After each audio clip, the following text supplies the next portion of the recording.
ميكالي مدرب المنتخب الأولمبي عامل أزمة من لا شيء. راجل بيحطوا لك اوبشن، بيقول لك 3 لعيبة مش ليك انت بس، لكل المنتخبات 3 لعيبة فوق السن تقدر تاخدهم. المنتخب الأولمبي مش محتاج حد فوق السن.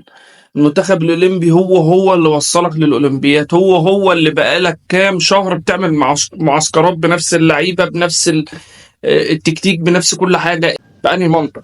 بأنهي عقل؟ انا شايف ان الاوبشن ده اوبشن ظالم. لما انا اشيل لاعب اجتهد معايا ووصلني الاولمبياد، واول ما اوصل لا بالسلامه، انت بقى شوف مصلحتك، احنا هنجيب واحد نجم يجي ياخد اللقطه وياخد السكسيه على الجاهز. هل انت كمنتخب مصر اولمبي رايح تاخد الاولمبياد؟ اكيد لا. اكيد يعني انت مش محتاج جدال. هل انت كمنتخب مصر رايح وهدفك ان انت توصل نص نهائي ربع نهائي؟ مفيش الكلام ده.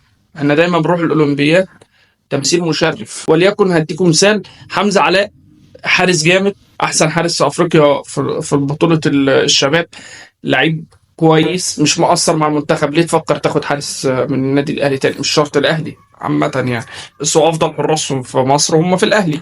ليه تفكر تاخد مصطفى وتضيع مجهود حمزه علاء؟ الاثنين من الاهلي. ليه تفكر تاخد الشناوي وتضيع مجهود حمزه علاء؟ الاثنين من الاهلي. ليه تفكر تاخد مدافع وانت عندك مدافعين كويسين ناشئين؟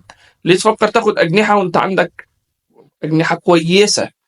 مش محتاج. انت كمنتخب اولمبي انت عندك كل حاجه، محتاج بس ان اللعيبه دي تاخد حقها بالعدل.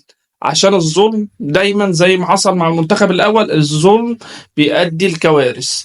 ارجع لصوابك وافتكر، المنطق بيقول حاجه واحده بس: ان انت كمدرب معاك مجموعه بتلعب بيها، ما افتكرتش دلوقتي ان انت محتاج 3 من الكبار.